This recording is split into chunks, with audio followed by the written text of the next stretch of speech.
한국인의 정통 주간신문 일요서울 1310호가 발행됐습니다. 일요서울TV 시청자 여러분의 많은 관심과 성원 부탁드립니다. 안녕하십니까. 일요서울TV 주간 박종진입니다. 문재인 대통령이 지난 현충일 추념식에서 김원봉을 거론하면서 정치권이 또 막 복잡한 이념 논쟁에 빠졌습니다. 야, 좀 여러 가지로 안타까운 모습인데 오늘은 또 국회에 그 초월회가 있어서 그 문희상 제가 또 그분은 정말 존경받아도 마땅하신 분인데 국회의장 말씀 잘하셔야 되는구나.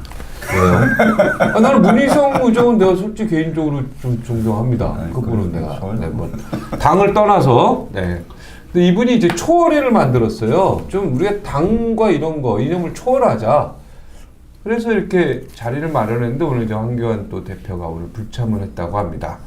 당파를 초월해서 협력을 도모하자고 만들었는데, 좀 여러분들이 특히 문희상 당 의장이 좀 실망을 많이 했을 것 같다는 생각이 듭니다. 이제 국회가 좀 일 좀 해야 되는데 지금 계속 국회가 스탑 상태입니다. 정확히 이러면 대한민국 국민들은 아주 힘들어지는 겁니다. 국민들한테 지금 이미 계류 중인 이게 법안들이 굉장히 중요한 것들이 많은데 이런 것 때문에 꼼짝없는 사람들이 지금 대한민국 몇백만 국민이 됩니다. 국회가 좀 빨리 정상화되기를 간절히 바랍니다. 오늘은 김현 지금 왠지 모르게 화를 저한테 많이 내고 있는 더불어민주당 상무부총장 김철근 바른미래당 전 대변인 오늘 처음 나오신 최수영 박근혜 대통령 때 이제 춘추관에 계시고 대변인 수석 행정관 하시다가 전 새누리당 수석 부대변인 함께 하셨습니다. 어서 오십시오. 안녕하세요. 네, 반갑습니다. 뭐 이렇게 저한테 화를 내시고 뭐 여기 출연을 또 고민하고 계시고 그래요. 그렇지 않아도 우리 김갑수 형님도 출연 안 하겠다고 통보가 와서 내가 지금 미치겠는데 그걸 이제 진행자로서 어떻게 저는 최대한 막으려고 했습니다. 뭔 일이 있었어요? 아니 변희재 저 미디어워치 전 대표가 나와서 여기 나왔었어요. 나와서 이제 문재인 대통령에 대해서 좀 욕설을 했다는 욕설은 욕은 아니고 이제 민족의 반역자다 이런 그게 욕설이지 그럼 뭐예요? 욕은 뭐 개 XX 이런 게 아이, 그런 거 아니에요. 그 욕설이라고 하는 것은 그건 욕은 아니고 욕설, 망언, 심각한 막말. 얘기. 아니 근데 근데 저도 깜짝 놀라서 이거는 그게 아니고 그런 일로 잠시 쉬고 어디 갔다 오신 분을 또 출연시키고 좀 판단을 잘. 제가 잘못한 건가요? 그럼요. 그리고 본인이 저기 뭐랬냐면은요. 우리 왕PD가 아니 앵커가 누가 나오는지 모른다고 얘기를 해요. 저는 여기 말도 안 그냥 되는 여기 거죠. 회사에 소속된 월급 받고 있는 사람이라서 제 개인적이가 아니라서 지금 그래도 누가 나오는지 정도는 사전에 어떻게 진행할 건가에 대한 게 있어야 되잖아요. 아무리 앵커가 너무 훌륭한 앵커라 하지만 알겠습니다. 누가 나와도 상관없다 나는 다 한다 이렇게 또 그런 변희재 대표 인식이잖아요. 워낙 또 화제 인물이어가지고 뭐가 화제 인물이에요? 아닌가요? 적절치 않습니다. 적절치 않습니까? 품위를 좀 왜냐하면, 유지시켜 주세요. 최근에 재판도 받았고. 네, 지금 중이죠, 사실 2심. 거기 다녀왔고. 곧 나오죠. 이런 상황이었는데. 지금 본인 문제가 클리어 안 되는 상태에서 본인이 뭔 정책 주장을 하기가 근데 뭐 지금 이쪽 좀 보수 쪽에서는 거의 막 핫한 인물이고 막 엄청나게 막 태극기겠죠, 태극기. 태극기 봤어요? 근데 지난번에 그분은 또 황교안 태극기 당대표에 대해서도 뭐 여러 가지 문제 제기도 하고 그죠? 당연히 문제 제기 하죠. 그냥 자충우돌이에요. 그냥 막 쏴요, 그냥. 아마 방송에 나온 지 아마 오래돼서 조금 수위가 좀 그랬는지 몰라도 어쨌든 제가 보기엔 굉장히 핫한 인물이고 또 어쨌든 지금 논쟁적인 인물이긴 하죠. 그러니까 뭐 그런 점에서 아마 방송사에서 이렇게 부를 수는 있는데 아마 본인이 아마 조금 그런 감이 조금 떨어지지 않았나 생각하는데 어쨌든 뭐 지금 뭐 변희재라고 하면 우파 쪽에서는 또 좀 굉장히 좀 화제성 인물로 보는 건 사실입니다. 저만 부른 거 아니고 뭐 딴 데 다 나오는데 왜 아니 저한테 근데 박종진 앵커는 본인 입장이 중도 보수라고 얘기했잖아요. 네, 전 중도 극우가 아니잖아요. 전혀 아니죠. 근데 전혀 아니에요. 극우고 그만 거의 얘기하지 뭐. 그 양반이 거의 그렇게 이상한 얘기 오랫동안 때문에 해야 되나? 감옥까지 갔다 온 사람을 난 불러서 좌파도 훌륭할 문재인 때는 박수 대통령을 쳐주는 게 공격하는 저는 수단으로 한 제일점이고. 것은 제가 볼 때 안 네. 맞다. 우파도 잘하면 박수 치고 좌파도 잘하면 저는 중도죠. 정치적 이유로 재판을 받고 지금 진행 중이고 이런 사람이 어찌됐건 방송에 나와서 자기 개인 방송도 아니고 나와서 정책 주장을 하고 이런 게 또 그런 판을 깔아주는 게 난 적절하냐는 것은 판단해봐야 된다. 나는 개인적으로 적절치 않다. 우리 또 철근이가 이렇게 얘기하면 또 갑자기 제가 얘기하면 안 나서. 아니 이쪽은 분명히 민주당 세력자 여기는 그래도 중도잖아요. 너는 여기는 중도 좌파란 말이야. 내가 일단 볼 때. 수용하세요. 이제 수용하는 중도 걸로. 좌파지 여기는. 아니야, 나 중도야. 왜 그 얘기를 하는데 지금? 아니 제가 문제 제기를 하시니까 거기에 출연하는 것에 대해서 고민한다고 얘기해요. 네, 왜냐면은 더 이상 이런 데는 난 출연할 수 없다. 근데 또 우리 김갑수 우리 평론가께서는 통보를 해왔습니다. 이제 못 나오겠다 여기는. 그래서 이러면 참 우리가 이제 좀 여러 가지 좀 곤란한 부분들이 있어가지고. 아니야, 우리 김현. 네, 우리는 왜냐면 중도를 표방하기 김현 때문에 총장님이야. 뭐 양쪽의 의견을 나오고요. 최대한 들으려고 하는 건데 가끔 이제 1대1로 인터뷰할 때가 있거든요. 네, 그럴 때는 저는 상대방 의견을 그래도 또 여기까지 아니 근데 오셨으니까 민족의 또 반역자가 이렇게 좀 뭡니까? 조금 과했다고 제가 얘기했어요. 방송에서도 과했다고. 그럼 삐 처리를 해야지. 네. 삐 처리해 주세요. 삐 처리. 잘하시기. 차명진 문재인 빨갱이도 있네 여기 보니까. 아 그래요? 그럼 또 차명진 의원 여기 모시면 또 안 되는 거예요? 정말 난리가 나죠. 그러면 뒤집어지죠. 저희가 아무리 또 의도가 좋고 그다음에 내가 전달하고자 하는 메시지가 있어도 이게 형식, 장소, 맥락이 맞아야 되거든요. 그래서 이런 데 대한 굉장히 혼선이 있는 것 같아요. 그래서 제가 보기에는 뭐 의도는 그게 아니었다 하더라도 결과적으로 뭐 청자가 판단할 문제지 화자가 판단할 문제는 아니거든요. 그런 점에서 조금 여기에 전 한국당 지금 내외부 꼭 안에 있는 의원들뿐만 아니더라고요. 그러니까 밖에 있는 분들, 그러니까 이른바 범보수에 있는 분들도 조금 그런 데서는 발언에 좀 신중을 조금 기했으면 좋겠다. 왜냐하면 어떤 의미인지를 대부분 사람들이 암묵적적으로 알아요. 의도도 이해해요. 그러나 이것이 그 대다수 국민 정서와 보편적 눈높이에 맞지 않으면 그것이 사실 정치적으로 용납될 수는 또 없는 거죠. 그런 점들을 조금 좀 정확하게 이해를 좀 했으면 좋겠다는 아쉬움이 좀 사실 좀 남습니다. 네. 아니 그러니까 그 문재인 이분도 대통령 중도네 보니까. 아니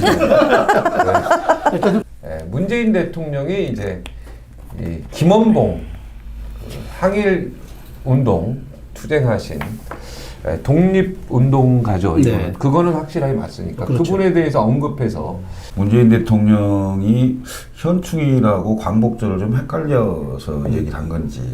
그러니까 김원봉 씨가 저 독립운동하는 독립운동가가 맞죠. 그건 맞죠. 자, 사회주의 계열이고. 맞죠. 그 다음에 우리가 그 영화로도 많이 나와 있던 그 영화 뭐죠? 암살 밀정. 밀정. 네. 암살 밀정. 거기에 뭐 이런 영화로도 소개됐던 굉장히 유명한 그 사회주의 계열의 그 독립운동가는 맞아요. 근데 이제 그 해방이 되고 나서 이분이 북한으로 가잖아요. 네. 네? 북한으로 가서 우리나라 노독술한테 자기들 따기를 맞고 가죠. 하여튼 계기야 어찌 됐든. 네, 계기가 그렇게 됐죠. 원래 이분은 밀양 사람이어서 원래는 밀양에서도 이쪽으로 내려오신 분이죠. 정확히 우리가 보면. 자 그렇게 해서 북한에 가서 우리나라로 말하면 장관급에 해당되는 그 고위 직책을 맡았고 검열성을 했었죠. 네, 그다음에 그 부분이 문제가 되죠. 그다음에 이른바 그들이 말하는 조국 해방 전쟁, 6.25 전쟁에 가담을 하죠. 그다음에 그 공로로 훈장을 받잖아요. 네. 네? 근데 현충일 북한에서 훈장 받았죠. 그렇죠. 예. 자, 52년도. 자, 현충일은 가장 그 현충일에 많이 그 묻혀 있는 6.25 전사죠. 6.25 전사자. 그다음에 그 무명열사 이런 분들이 많이 계시거든요. 네. 이분들 앞에서 왜 김원봉 얘기를 합니까? 난 이해를 우선 북한군 부위원장이었기 때문에 이분은 현충일날 얘기하면 안 되죠. 아니 그래서 내가 광복절인지 좀 맞죠. 현충일인지 헷갈린 거 아니냐. 광복절에는 해도 된다고 생각하는 거죠, 김철. 광복절에는 우리나라 독립에 기여한 광복에 기여한 모든 인사에 대해서 얘기할 수 있어요. 얘기할 수 있는 거죠. 근데 대통령께서 이걸 근데 6.25 전쟁에 제가 어찌 보면 우리 군인들을 가장 많이 죽게 한 이른바 우리는 그들은 조국 해방 전쟁이라고 얘기하지만 우리는 6.25 전쟁 아닙니까? 예? 엄청난 국민들이 많이 죽었어요. 엄청죠. 예? 그렇잖아요. 군인들이 거기에 이른바 어찌 보면 전범 비슷한 사람이야. 이런 사람을 갖다가 현충일날 거기서 거론하고 얘기한다는 게 국민 통합하고 맞는 얘기입니까? 문재인 대통령이 이건 대단히 잘못한 부분이다. 미스하셨다. 오히려 빌미를 줬다. 근데 이걸 정당하고 적당한 수위에서 비판을 해야죠. 국민들이 아 맞아 그 정도 얘기 되는 얘기 이렇게 해야 되는데 그걸 오버하니까 결국 문재인 대통령 얘기는 없어지고 문재인은 빨갱이란 말이 적절하냐 아니냐 이런 논쟁으로 가버리니까 이 문제가 좀 감사해야 되나? 차명지 뭐. 참왜 국회의원이 안 됐지? 아니 굉장히 좀 그렇잖아요. 네, 예리하게 하는 것 같아요. 네, 현충일이냐 네, 광복절이냐. 좀 중요하죠. 이거 네. 본인의 그 저기 창작입니까? 아니면 딴 사람이 이 얘기 한 거를 네, 지금 처음 얘기하는 거예요. 창작이에요? 네. 왜 국회의원이 안 됐을까? 이제 될 거야. 바른미래당으로? 사실 어떤 메시지가 그 동의를 얻으려면 이제 장소, 형식 이런 게 다 맞아야 되거든요. 그런데 제가 보기에 지금 말씀하신 것처럼 진짜 사실 조금 이게 장소와 내용이 조금 좀 바뀌지 않았냐 생각뿐만 아니라 제가 하나 또 지적하고 싶은 건 어쨌든 거기에 가장 많이 묻힌 분들이 6.25 때 전사하신 분들이잖아요. 그리고 또 군경 그 다치신 분들 그렇죠. 거기 나와 그런데 있었잖아요. 사실 대통령께서 이제 그렇게 가서 하는 이유가 이제 사실은 이제 우게 이걸 제사로 본다면은 초혼관 역할, 제주 역할 이런 걸 하시는 거잖아요. 네. 이제 영혼들을 우리가 이제 위로하고 달래고. 근데 지난 3년간 단 한 번도 현충일에 6.25 추념 행사에 6.25 관련한 발언을 6.25란 단어를 꺼내지 않으셨어요. 물론 이해는 됩니다. 그러니까 말하자면은 뭐 남북 회담 여러 가지를 고려한 정치적인 어떤 그런 사안으로서는 제가 이해는 할 수 있으나 어쨌든 가장 중요한 안고 없는 찐빵이 돼버렸으니까 과연 국민들 누가 여기에서 적극적인 동의를 해줄 것인가라는 문제가 하나 남고 또 하나는 저는 이제 일각에서 얘기하시듯 뭐 대통령께서 영화 한 편 보고 김원봉에 대해서 인식을 바꿨다. 저는 이렇게 생각하지는 않아요. 사실은 그렇게 말씀하시는 분들이 또 많죠. 있더라고요. 그런데 저는 그래도 일부의 대통령이고 지도자이신 분이 영화 한 편 가지고 역사적 인물에 대한 평가를 바꿨겠습니까? 그렇게 생각하지는 않는데 다만 그랬다면 문제긴 한데 제가 보기엔 그건 아닌 것 같아요. 그런데 더 중요한 것은 그런 분을 그러면은 개인적인 자격으로 불러내면 안 된다는 거죠. 사실 대통령은 대통령의 발언이라는 거는 한번 이렇게 기념사로 나가는 건 불가역입니다. 되돌릴 수 없어요. 사실 외교 관계에서도 그게 마지노선이잖아요. 각국의 정상이 했던 얘기가 마지노선이 끝이잖아요. 그런데 대통령께서 이거를 끄집어냈다는 거는 제가 보기에는 아까 초반에 우리 김 의원님께서 이제 뭐 자유한국당이 이제 뭐 기획 이제 이렇게 문재인 이제 폄하를 함으로써 이제 총선 구도를 가지고 간다 이렇게 지적하셨는데 저는 거꾸로 대통령과 여당이 저는 지금 이런 식으로 좀 간다고 보는 거죠. 그러니까 다시 말해서 가장 논쟁적인 사람을 끌어들이고 가장 논쟁적인 주제를 정치권에 던짐으로써 정작 가야 할 국정이나 이런 것에 대한 것보다는 지지층을 결집하고 전선을 명확히 함으로써 우리가 내년에 반드시 우리가 승리를 해야 되겠다는 메시지를 제가 끊임없이 던진다. 그럼 과연 국정의 최고 책임자는 옳은 것인가? 이 점에 대해서는 제가 한마디 드리고 싶습니다. 제가 이제 이 추념사를 이제 그 6월 6일 날 현장에서도 들었고요. 방송을 준비하면서 여러 차례 읽었고 체계의 구성 이걸 이제 보는데 이 내용은요. 박근혜 정권에서 만들려고 했던 국정교과서 안에 포함된 내용이었고요. 박정희 정권에서 만들어진 국정교과서에 별로 차이가 안 나는 내용이에요. 그래서 그러니까, 역사를 김원봉 이름만 빼면은 사실은 이게 김원봉 이름도 들어가 있어요. 그러니까 있기 때문에 제가 볼 때는 그렇다고 이분이 논란을 갖고 있기 때문에 그 드러내고 쓸 수는 없는 거예요. 그 역사를 쭉 열거하면서 나온 건데 이걸 가지고 자유한국당이 그 본인들이 2015년도에는 김원봉 선생이 나온 영화를 보고 만세삼창을 불렀던 분이 대통령이 추념사에서 한 줄 설명했다고 빨갱이라고 하질 않나 무슨 역사적으로 소환해가지고 서운을 주려고 한다고 하는 그런 상상을 한단 말이에요. 그러니까 제가 볼 때는 올해가 100주년이다. 3.1 100주년이고 임시정부 100주년이기 때문에 임시정부를 만들고 항일 무장투쟁을 했던 남측 출신의 김원봉 선생이 에 대해서 거론한 거예요. 그 이상도 그 이하도 아니다라는 점을 저는 읽었고요. 또 하나는 말씀드렸던 노독술로부터 뺨을 맞은 정도가 아니라 거꾸로 매달려서 뺨을 맞고 잠자고 있는데 반민특위를 해체하라는 그 자들이 30명이 들어와서 당신이 여기서 죽지 않으려면은 여기 떠나라라고 해가지고 도리 없이 갔고 58년도에 숙청이 돼서 사형을 당한 분이에요. 45년 이전에 대해서 우리가 얘기를 따지는 게 아니고 독립운동 아니 그 얘기만 45년 있어요. 이전에는 김원봉 단장은 정말 영웅이고 아니 예. 그러니까 이번에 독립운동은 그거를 대통령의 부인하는 사람은 없어요. 추념사에도 그것만 있다 얘기예요. 그 여기에 보면 그 얘기만 있는 거예요. 여기에 무슨 서운을 주겠다 내지는 소원은 아니죠. 그러니까 소원은 얘기는 아닌데. 뭐냐면은 네. 이 김원봉 잠깐 줘보세요. 예. 추념사 보세요. 요 얘기까지만 딱 있다. 그렇죠. 김원봉 얘기 말하세요. 그거 얘기만 하셨어요. 그런데 그 얘기만 해줬어. 중요한 건 네. 대통령께서 뭐라 말씀하셨냐면 교과서에 있는 내용 그냥 했다. 그러니까 이걸 사례로 들므로써 우리가 보수와 진보가 없이 애국에는 보수와 진보가 없다. 뭐 이런 얘기를 하시면서 이제 물꼬를 터주신 거죠. 애국이라고 하는 게 정말 애국이라고 하는 말이 다양하게 쓰입니다. 그러니까 저는 대통령이 말씀하신 애국과 일반 시민이 하는 애국과 대한애국당도 있어요. 애국이란 말. 황교안 대표가 가장 페이스북에 자주 올리는 말도 애국이에요. 그러니까 감옥 안에도 있습니다. 저는 왜 그렇게 논쟁적인 사람을 불러내면서 다른 사례를 들는 게 좋았다는 얘기죠. 제 아니 얘기는. 사례를 그것밖에 들 수 없는 거는 이분이 강복군 대장이었기 때문에 강복군을 빼고 대장을 빼고 부대장을 얘기를 할 수는 없는 거죠. 그러니까 이게 이제 광복절에 딱 했으면 그러니까 맞았네. 제 얘기는 저도 동의합니다. 그러니까 동의하는데 광복절에 했으면 중요한 거는 현충일날 하니까 이게 문제가 되는 이게 그러면서 이게 국군의 맞다. 뿌리라는 식으로 이게 국군의 뿌리가 맞아요. 그러니까 그렇게 가니까 이제 그렇다면 여기에 전사하신 분들이 그런 국군을 창설하신 삼파에게 우리가 반역을 했냐는 식의 논리적 비약이 된 거란 말이죠. 그러니까 제 얘기는 그러다 보니까 그 원래 전달하고자 했던 의도와는 아주 달리 이것이 대단히 정치권에서는 지금 말하자면 논쟁적인 화두로 등장할 수밖에 없는. 근데 또 김원봉 그 단장, 김원봉 장군에 대해서 잠깐 얘기하면 6.25 전쟁을 끝까지 반대하셨다 그러더라고요. 그렇죠. 네, 제가 읽어본 책 얘기하면 반대. 6.25 전쟁을 글쎄요. 발발하는 반대. 걸 반대하셨다. 예, 그러니까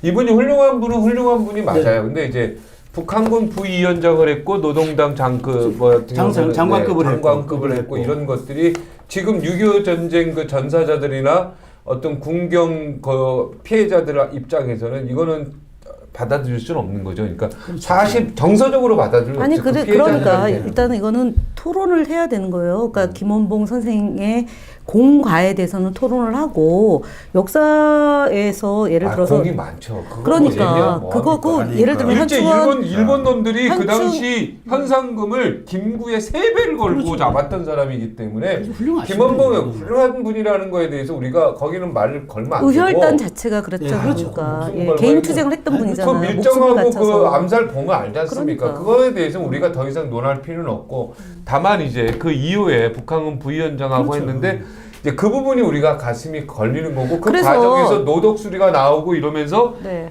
문재인 대통령도 마음도 그러니까 너무 안타까운 거죠. 반민특위가 다 친일파가 제대로 어떻게 됐으면. 보면 그게 해체되면서 사실 친일파 경찰들이나 이쪽이 우리나라를 장악한 건 맞거든요, 역사적으로. 그러니까 그런 부분들에 대해서 문재인 대통령이 안타까워하는 것도 맞고요, 그죠? 네. 문재인 대통령 마음도 저는 이해를 해요, 이게. 아니, 그러니까 내가 부정하는 게 아니라 네. 왜 현충일 나가냐고. 알겠어요. 그거 한 일단은 방으로 그거는 좀 끝나는데. 왜 넘어가죠. 현충일날? 뭐. 근데 나는 저는 그거 현충원에서 나도 한 방 때릴게 그러면. 왜 그런 얘기를 하냐? 자, 오케이. 이 문제는 그러니까- 역사적 사실은 역사적 사실 그 자체로 놓고 보자. 예. 그래서 애국의 보수와 진보가 없다라고 얘기를 하셨단 말이에요. 근데 네. 이제 그것이 현충일 추념사에 적절하냐 아니냐는 판단인데 네. 저는 화두를 던졌다고 봅니다. 네, 그 우리 이제 우리 더 이상 이념을 이념을 떠나자. 떠나서 그 학일 운동을 했던 분들이 제대로 평가받지 못하고 정말 골방에서 이렇게 처박혀 있어야 되는 이 현실이 매우 무거운 거 아니냐. 아깝죠. 예, 그래서 이 안타깝다. 부분에 대해서 그러니까 저는 토론할 수 있는 그러니까 나라가 됐다라고 그치. 생각합니다. 때가 조금 자, 이게 그럼- 광복절날 했으면 더 좋았을 뻔했다 이런 생각이고 광복절 예, 했으면 더 좋았다. 광복절에는 문제는 현충일날 현충원 앞에서 추념사를 하시는데 아니 지금 6.25 전쟁으로 가장 많이 돌아가신 전사자들이 거기 있는데 거기서 6.25 전쟁과 관련 있는 이른바 A급에 관련 관련자인데 이분은 굳이 거명할 이유가 뭐 있냐 이 소리죠. 지금 청와대에서 혹시 유감 표명을 했나요? 이 부분에 대해서 안 아니요, 했나요? 아니죠. 대통령의 추념사라는 제일 중요한 게 3.1절, 그다음 8.15, 현충일, 뭐 국군의 날 이렇게 구성을 하죠. 그렇다고 보면 개인적으로 대통령이 이 역사적 사실을 쭉 열거를 하면서 빼놓을 수 없는 부분이에요. 강복군이 달라진 정부에서 문재인 네, 정부에서 애국을 위해서 희생하신 분들에 대해서 제대로 평가하자라는 네. 취지의 말씀이다라고 통일 생각합니다. 이후에 한 100년 지나서 통일 다 된 다음에 우리 후손들이 이런 게 혹시 이 유튜브 토론 보면 아 저 사람들 참 한심하다 이러는데 그죠? 내 아니, 그런 노력을 생각이 했다라고 들어. 하죠. 옛날에 그 뭐 동인 서인 싸우고 남인 서인 싸운 거 보면은 예송 분쟁이라서 그 뭐 대비마마가 죽었을 때 1년간 히로스를 입느냐 7개월 입느냐 이거 가지고 그 당파가 싸운 거 그리고 보면 우리가 그 조선시대 때 제가 박정진 앵커님 그걸 보면서 제가 하나만 더 말씀을 드릴게요. 이게 진짜 말이 되는 나라냐 이 조선이. 박정진 앵커님 문재인 정부에서 6.25 참전 용사들이나 그 아직도 유해가 발굴되지 않아서 생기는 그런 문제에 대해서 마지막 한 점까지도 발굴하겠다는 의지를 강력히 하면서 그 9.19 군사합의에도 이걸 넣고 남북한이 같이 그 유해 발굴을 하지 않았겠습니까? 그리고 지금도 그 못 찾은 무명 용사들에 대한 신원 확인을 하기 위해서 네. 노력을 합니다. 그래서 문재인 정부가 이 나라를 위해서 헌신하고 희생하고 했던 분들에 대한 노력은 그 어느 정부보다도 적극적으로 그리고 다방면에 걸쳐서 하고 있다라는 점은 네, 알겠습니다. 인정해주고 넘어가야 네, 합니다. 알겠습니다. 내가 한마디 해야 되겠네. 자, 그 현충일 전에 유공자 가족들을 청와대에 초청을 했잖아요. 그 사진 찍은 거요. 초청을 했는데 김정은 국무위원장가 찍은 사진첩을 선물로 주고 그 천안함 그 아마 유족들도 왔던 모양인데 그분들은 생때 같은 자식들을 가슴 아픈데요. 북에서 지금 자식들을 보낸 이런 입장인 거고 또 하나는 6.25 전사자의 아버지의 유해를 찾아서 그 감사하던 표시와 함께 현재 북한과의 관계에 대해서 아니 아버지를 전쟁터에 잃었으니 사과라도 해야 되는 거 아니냐라는 얘기를 청와대에서 본인 입으로 했다는데 브리핑에는 다 빠졌다. 네, 이런 얘기들이 나오는 게 물론 우리 김현 전 의원님께서 이 정부가 뭐 보훈에 관련된 대책이나 뭐 특별히 잘 하고 있다고 말씀하신 부분은 뭐 저는 전혀 부정하지는 않습니다만은 국민의 힘을 하나에 뭉쳐도 이 난관을 돌파할지 못할지 굉장히 어려운 상황인데 내 편이 좋아하는 얘기만 자꾸 골라서 몇 번씩 걸쳐서 하는 것은 대통령의 국정운영 태도라는 게 과연 옳은 일이냐 저는 굉장히 비판적으로 보고 있습니다. 저도 한마디 뭐 네, 그러니까 그런 거죠. 그러니까 사실 대통령께서 한 정파의 수장이 아니시잖아요. 그러니까 대통령이라는 자리는 이제 국가의 원수고 나라를 대표하고 또 정말 우리가 뭐 투표 때는 누구를 찍었다 하더라도 이미 이제 대통령 직무를 수행하는 과정에서는 다 존중해 줘야 그렇죠. 돼요. 그러니까 예. 뭐 요즘에 대통령도 크게 국민을 못해서 내 편 없이 다 존중해 줘야 되고 또 국민도 대통령을 또 존중해 줘야 되는 네, 이런 존중해 상호 줘야 관계에 있는데 저는 제가 좀 아쉬운 거는 그런 거죠. 그러니까 대통령께서 이렇게 아주 주요 행사 때마다 기념사를 내놓으실 때마다 굉장히 논쟁적인 걸 꺼내 놓으세요. 그러니까 다시 말하면 그때 아까 3.1절 때는 물론 빨갱이라는 단어를 꺼내시면서 이게 우리 사회 근현대사에 끼쳤던 해악에 대해서 설명을 하신 거고 5.18에 대해서는 독재 세력이 아닌 이상 어떻게 이걸 달래볼 수 그리고 있느냐. 빨갱이 이 이런 단어는 말씀 이제 더 이상 쓰면 안 안 돼. 된다. 그걸 하신 거죠. 그런데 그런 너무 말씀 좋은 뜻이야 사실. 그 그렇죠. 뜻을 보면 독립운동을 지하에서 했던 지하운동 비정규군 그렇죠. 그저 프랑스에 굉장히 어떻게 보면은 레미제라블. 레미제라블에 나오는 어떻게 보면은 굉장히 좋은 그렇죠. 단어인데 이게 우리나라에서는 이상하게 왜곡되고 그게 뭐 친일했던 공산주의 사람들이 제도가 민족주의 운동을 했던 항일 운동을 했던 사람들을 몰기 위해서 했던 게 이게 빨갱이로 그러니까 매도한 거죠. 빠른 티잔이라는 게 발음이 안 굉장히 되니까. 전 세계 역사에서는 굉장히 네, 그렇죠. 중요하고 존경받는 사람들인데 또 우리 이걸 와서 이렇게 등갑이 빠르게 된 변하면서 거지. 이상하게 우리나라는 됐단 말이야. 빨치산이 됐고 빨치산이 빨갱이가 됐고 그렇지. 메시지를 내놓을 때마다 정치적 긴장도를 높인 게 과연 옳은 것이냐. 아니 근데요 사회적 이슈에 대해서 말하지 말라라는 건 아니지 아니, 않습니까? 메시지를 내는 거 자 좋아요. 그래서 제가 네. 얘기하는 네. 거는 일관되게 얘기하는 거는 역사적 사실을 성찰하는 과정에서 우리가 금기시했던 단어들이 나오는 겁니다. 그것은 국민들이 보고 판단하고 국민들이 토론을 통해서 어떤 길로 가야 되는지가 나옵니다. 5.18 때요. 전두환 정권 시절에 5.18이 뭐였습니까? 빨갱이 짓들이 한 거잖아요. 그때 금기시잖아요. 아니, 그거 다 그러니까 잡아갔잖아요. 그러니까 김현우 말씀 그런데 제가 거부하는 게 아니에요. 자, 6월 항쟁을 통해서 국민 항쟁을 통해서 오늘이 6월 10일이에요. 그때 6월 10일에 거리로 나갔던 많은 사람들을 당시 전두환은 빨갱이라고 그랬어요. 학생들이 그렇죠. 폭도라고 아니, 그랬고요. 그래서 제가 얘기하는 건 이 김원봉 선생에 대한 것을 논쟁적 시각으로만 볼 것이 아니라 자라나는 미래 세대들에게 또다시 우리의 역사를 어떻게 볼 것인가 성찰하는 기회이자 계기가 된 거예요. 저는 그렇게 봅니다. 제가 네, 국정교과서로 그렇습니다. 공부했던 저의 김원봉 선생은 독립운동가예요. 근데 지금 이 시기에 그 독립운동을 했던 분을 현충일 추념사에서 얘기했다고 대통령이 빨갱이로 매도되는 이런 세상은 아니다 이거죠. 좋습니다. 네. 저는 예를 들자면은 이제 5.18 그런 말씀은 이제 5.18 근데 관련한 그 단체들 그러니까 뭐 면담이라든가 한담이라든가 또 아까 말씀드린 그 광복군 유가족이라든가 우리 독립운동 유가족을 불러서 그런 얘기를 대통령께서 오창간담회 통해서 하셨으면 저는 큰 문제가 되지 않았을 거라고 봐요. 그런데 전 국민이 지켜보는 1년에 몇 안 되는 가장 큰 행사에서 보수와 진보의 통합을 얘기하면서 그렇게 하신 것과 3.1절이라는 게 굉장히 갖고 있는 우리 사회의 의미가 크잖아요. 근데 그런 데서 이제 자극적인 물론 그것이 논쟁적인 소재라고 해서 대통령이 피하라는 뜻은 아닙니다. 네, 그런데 알겠습니다. 국정의 최고 책임자로서 여기까지만 과연 그렇게 하는 것이 네, 온당한 것인가. 그걸 이제 반복해서 얘기했으니까 더 이상 하고 네, 똑같은 이 모든 게 남북 분단 상황에서 이루어지기 때문에 하여튼 결론은 빨리 통일이 돼야 되겠습니다. 대한민국 통일이 빨리 돼야지 이제 더 이상 이런 네, 문제는 알겠습니다. 안 했으면 좋겠고요.